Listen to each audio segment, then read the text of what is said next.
नमस्कार दोस्तों, मैं आचार्य वसुधा हार्दिक अभिनंदन करती हूँ आप सभी का आपके अपने YouTube चैनल गुरु सप्तऋषि ज्योतिष शिक्षण संस्थान की ओर से। दोस्तों, आज के वीडियो में हम बात करेंगे साप्ताहिक राशिफल के बारे में। कैसा रहेगा 31 अक्टूबर 2022 से लेकर 6 नवंबर 2022 तक का ये सप्ताह ग्रह गोचर की दृष्टि से आपके लिए। लेकिन दोस्तों, उससे पहले अनुरोध करूंगी कि यदि आप चैनल पर नए हैं और आपने अब तक चैनल को सब्सक्राइब नहीं किया है तो प्लीज सब्सक्राइब कर दीजिए। साथ ही साथ बेल आइकॉन को जरूर दबा दीजिए ताकि आने वाले सभी महत्वपूर्ण वीडियो आपको समय से मिल सकें।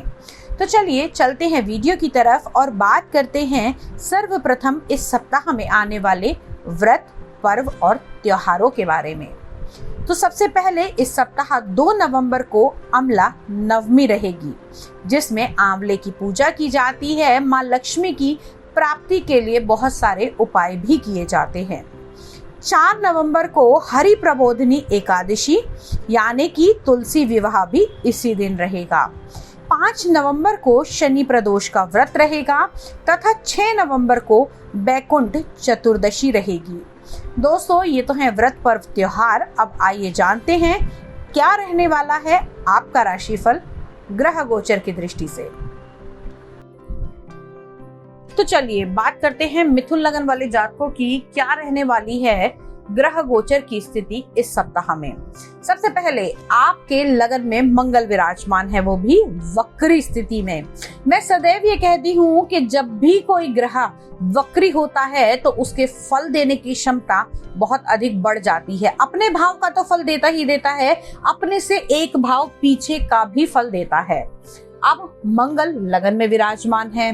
अब सूर्य, बुध, शुक्र और केतु चार ग्रह आपकी कुंडली के पंचम भाव में विराजमान है।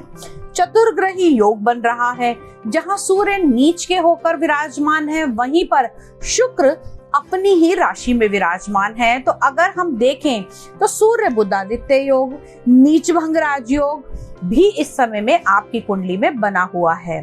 सप्ताह की शुरुआत में अगर हम बात करें तो चंद्रमा की जो स्थिति रहेगी तो आपकी कुंडली के छठे, सप्तम भाव, अष्टम भाव, नवम भाव और दशम भाव में गोचर भ्रमण करेंगे चंद्रमा।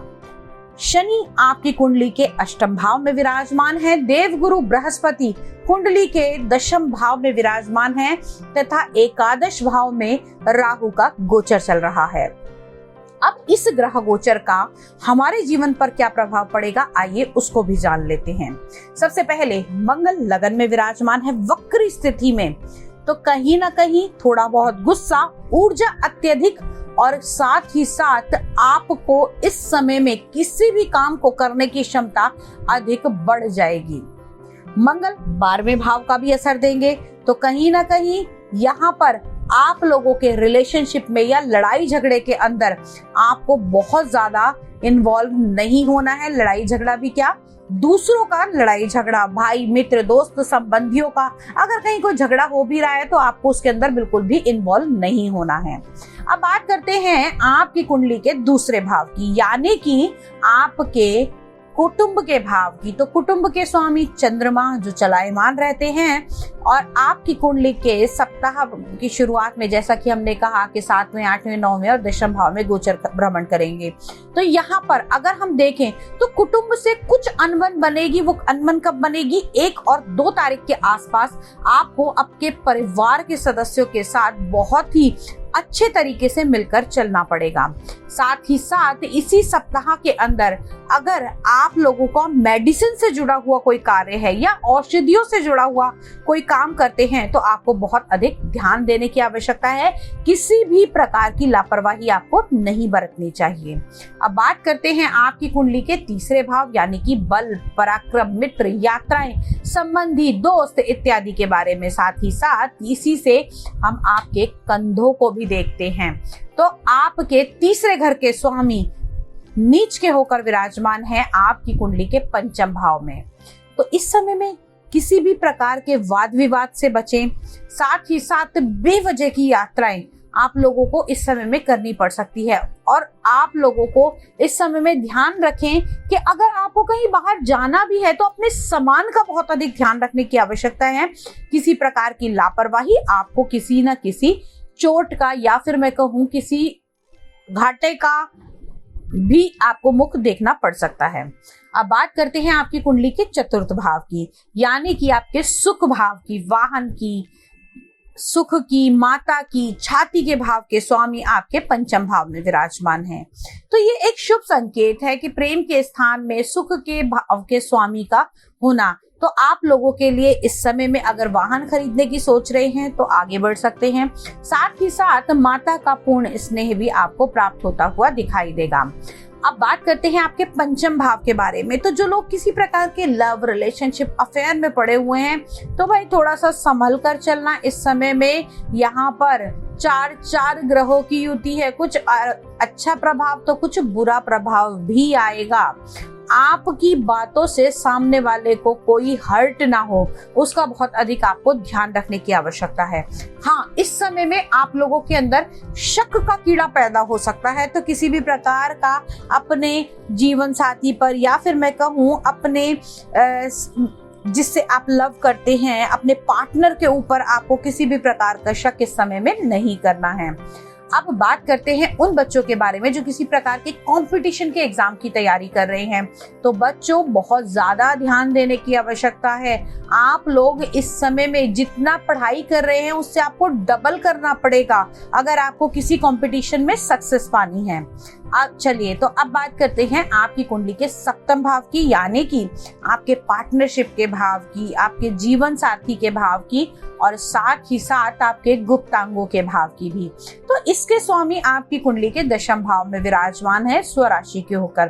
तो किसी भी प्रकार की टेंशन लेने की आवश्यकता नहीं है। हालांकि मंगल की दृष्टि थोड़ा बहुत तो उत्तेजना पैदा करेगी जीवन साथी के साथ, थोड़ी बहुत कहासुनी हो सकती है, लेकिन देवगुरु बृहस्पति उसको बचा कर रखेंगे, बातें बहुत अधिक नहीं बढ़ेंगी। साथ ही साथ सप्ताह के शुरुआत में आप बहुत ही रोमांटिक नेचर में हो सकते हैं। चंद्रमा जब गोचर करेंगे आपके सप्तम भाव में तो आपका आकर्षण भी आपके अपोनेंट के प्रति बहुत अधिक बढ़ जाएगा। जो लोग किसी प्रकार का डेली वेजेस का काम करते हैं उनको भी उन्नति मिलती हुई दिखाई दे रही है। अब चंद्रमा और शनि की युति जो बनेगी 1 तारीख और 31 तारीख की रात से आपकी कुंडली के अष्टम भाव में, आपको माता का बहुत अधिक ध्यान रखना है। साथ ही साथ पानी बहुत पीना है, क्योंकि इस समय में आपको किसी भी प्रकार की अगर कॉन्स्टिपेशन होती है तो वो पाइल्स के अंदर भी बदल सकती है। चलिए, ये तो थी सेहत से जुड़ी हुई बात, लेकिन अब बात करते हैं आपके व्यापार के बारे में।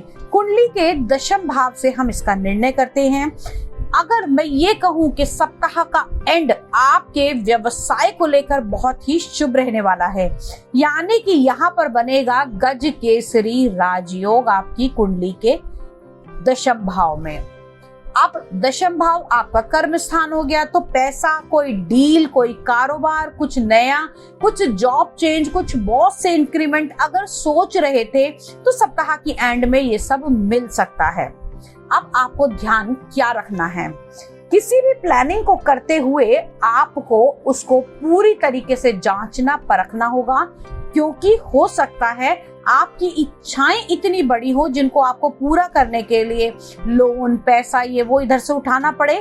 तो भाई उतना ही कीजिएगा जितना आप चुका सके, क्योंकि बहुत अगर बड़े बड़े में होकर जाएंगे, ये कहेंगे कि हमने अपनी राशि देखी थी उसमें तो पैसे के आने के योग बने हुए हैं, तो बहुत बड़े टाइम के लिए ये योग नहीं बनेगा।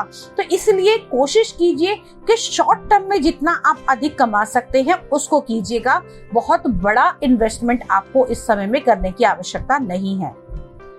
अब बात कर लेते हैं आप लोगों के लकी नंबर के बारे में और लकी कलर के बारे में। लकी नंबर आप लोगों के लिए रहने वाला है इस सप्ताह नंबर 3 और लकी कलर आपके लिए रहेगा बेबी पिंक कलर। दोस्तों, ये तो था राशिफल आपकी राशि का, लेकिन हर व्यक्ति की अपनी अलग इंडिविजुअल कुंडली होती है जिसके अनुसार उसके ग्रह, नक्षत्र और दिशाएं होती हैं। ये तो है सभी के लिए ओवरऑल गणना। यदि आप अपनी कुंडली का व्यक्तिगत रूप से विश्लेषण कराना चाहते हैं, घर या फैक्ट्री का वास्तु कराना चाहते हैं, किसी प्रकार की ज्योतिषीय सलाह लेना चाहते हैं या फिर ज्योतिष, tarot card reading, numerology, astrology सीखना चाहते हैं तो आप हमसे संपर्क कर सकते हैं। नंबर डिस्क्रिप्शन बॉक्स में दिया गया है तथा साथ ही साथ आप हमें कॉल करके अपॉइंटमेंट भी फिक्स कर सकते हैं। आज की वीडियो में इतना ही। यही वाणी को विराम देते हुए अगली वीडियो में फिर से मिलने का वादा करके आज आपसे विदा लेती हूँ। तब तक के लिए जय मां भगवती।